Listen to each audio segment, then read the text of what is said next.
요즘 청년들이요, 교회 안에서 만날 사람이 없다고 합니다. 괜찮은 사람은 다 짝이 있는 것 같고 교회 안에서 짝을 찾는 게 힘들다고 합니다. 이것이 또 불신결혼을 할 수밖에 없는 이유가 될 겁니다. 그러면 우리는 어떻게 해야 할까요?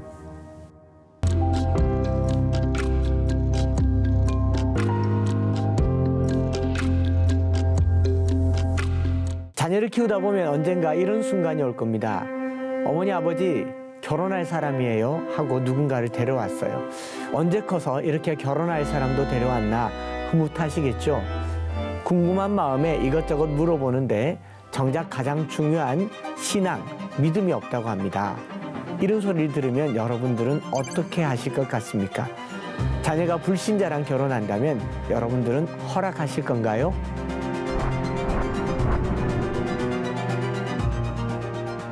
저는 목회를 하면서 아내가 불신 남편이랑 결혼해서 오랫동안 남편의 구원을 위해서 애쓰는 모습을 아주 많이 봤습니다. 그런 경험이 있는 부모님들이라면 반드시 믿음의 가정을 이루는 것을 소망하고 바라는 것이 사실입니다. 만약에 여러분들의 자녀가 데리고 온 배우자 후보가 신앙이 있어요. 그런데 만년 취준생이고 취업에 계속 실패한다면 받아줄 의향은 있습니까?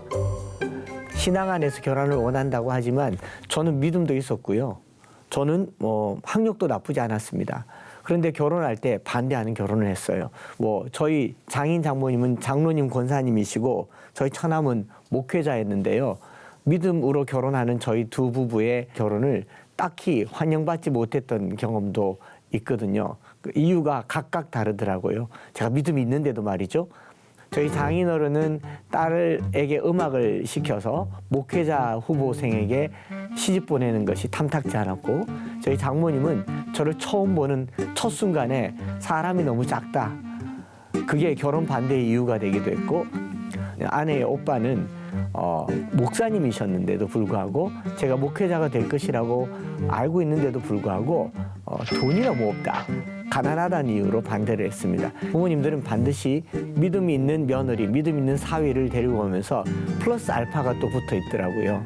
결국 믿음도 어쩔 수 없는 옵션이 되어 있는 것이 현실입니다. 그런데 요즘 청년들이요, 교회 안에서 만날 사람이 없다고 합니다. 괜찮은 사람은 다 짝이 있는 것 같고 교회 안에서 짝을 찾는 게 힘들다고 합니다. 이것이 또 불신결혼을 할 수밖에 없는 이유가 될 겁니다. 제가 청년부를 담당할 때요, 불신결혼에 대한 이야기를 했더니 부모님들은 불신결혼은 절대로 안 된다라고 얘기를 하고, 청년들이 하는 말은 오늘 우리 교회 구성원의 3분의 2가 여성이고 3분의 1이 남성입니다. 성비가 맞질 않아요. 이 얘기를 듣는다면 청년들은 아마 숨이 꽉 막힐 겁니다. 도대체 난 누구랑 결혼하란 말인가? 배우자와 관련해서는요, 사람을 찾지 말고 누군가에게 찾아지는 사람이 내가 돼야 되겠다라는 생각을 하면 좋겠습니다. 완벽한 결혼을 꿈꾸기보다요, 완벽한 결혼을 만들어가기를 작정하는 것이 청년들, 배우자들을 맞이하는 과정이고, 목회자가 청년들을 다른 교회나 제3자에게 배우자로 소개할 때 있는 그대로 소개해 주시겠습니까? 살짝 과장시키겠습니까? 살짝 부풀리죠. 믿음 생활 잘한다고, 교회 봉사 열심히 한다고. 근데 목회자들조차도 모르는 그 청년의 내면을 우리는 쉽게 그 배우자의 영원한 반려자로 소개하는데 안 된다란 말은 거의 하지 않습니다. 결혼을 성사시키는 것이 더 중요하기 때문에요. 이것 때문에 그 대형 교회로 청년부가 쏠리는 현상이 있습니다. 그러면 우리는 어떻게 해야 할까요? 부모님들에게 해드리고 싶은 말씀이 있습니다. 너희는 믿지 않는 자와 멍에를 함께하지 말라. 의와 불법이 어찌 함께하며 빛과 어둠이 어찌 사귀며. 믿지 않는 자와 멍에를 같이 하지 말라라는 말이 불신결혼을 반대하는 본문으로, 대표적인 본문으로 쓰이는데, 이거요 꼭 결혼에만 적용되는 이야기가 아닙니다. 동업, 친구 관계, 이런 모든 것들도 그럼 다 포함돼야 되잖아요. 그러면 기독교는 아주 배타적인 종교가 될 수밖에 없죠. 고린도후서 6장을 조금 더 앞뒤로 살펴보면 이렇습니다. 그리스도와 벨리알이 어찌 조화되며 믿는 자와 믿지 않는 자가 어찌 상관하며 하나님의 성전과 우상이 어찌 일치가 되리요. 우리는 살아계신 하나님의 성전이라. 이 본문은요, 우상 숭배와 관련해서 종교적 혼합을 해서는 안 된다라고는 보는 것이 좀 더 성경적입니다. 즉 불신 결혼을 하지 말라라는 본문과는 직접 상관관계는 없는 본문입니다. 그보다는 우리가 너무 잘 아는 솔로몬 왕, 하나님께 지혜를 구해서 지혜도 얻고 복도 많이 받은 왕이죠. 그런데 솔로몬 인생의 후반에 그 불순종의 삶 중에 가장 대표적인 삶이 이방 여인과 결혼해서 가져다준 우상을 숭배한 것이 가장 큰 원인이지 않습니까?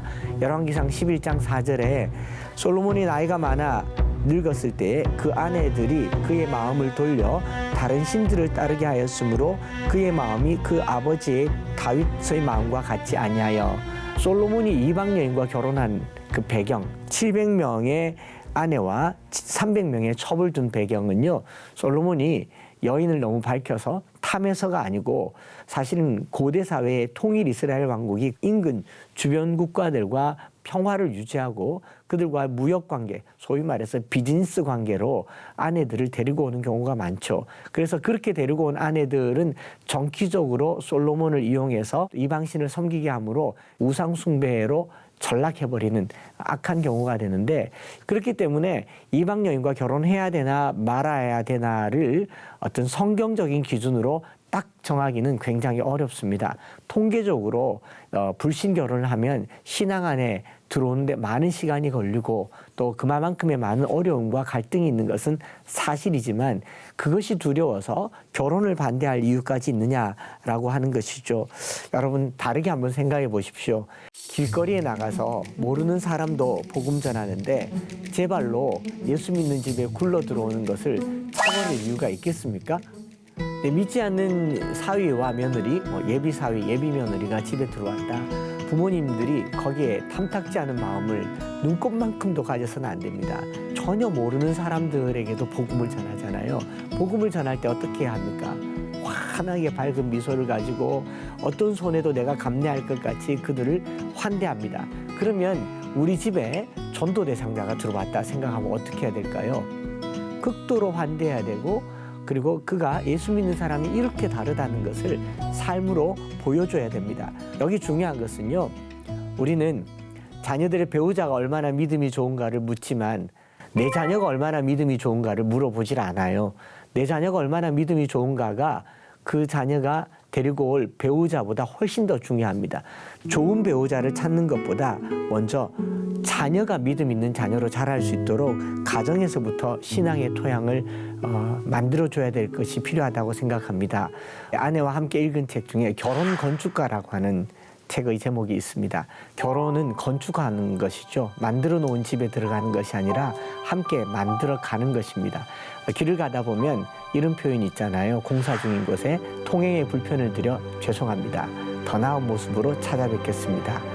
결혼은 완성된 이 믿음끼리의 만남이 아니라 아직 부족한 두 사람, 한 사람이 믿음이 있고 한 사람이 믿음이 없다고 해도 그 한 사람의 믿음도 아직 완성되지 않았기 때문에 두 사람이 하나님의 사랑 안에서 서로의 믿음을 키워나가고 성장시켜 나가는 과정입니다. 결론적으로 말하자면 하나님께서 바라는 것은 믿는 사람과의 결혼 자체가 아니라 믿음으로 서로 변화시키고 세워가는 과정입니다.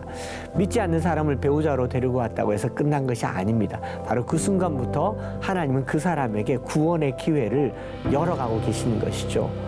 믿음의 결혼은 이미 완성된 믿음끼리의 만남이 아니라 아직 부족한 두 사람이 하나님의 사랑 안에서 함께 성장해가는 여정입니다. 그래서 진짜 믿음의 가정은 사랑으로 시작하고 서로 품어줌으로 결혼이 완성되고 가정이 완성되는 오늘의 이야기를 잊지 마시고 우리 자녀들이 믿음의 가정을 이룰 수 있도록 본을 보이시고 복을 누릴 수 있도록 함께 기도하며 동행해 주시기를 바랍니다. 감사합니다.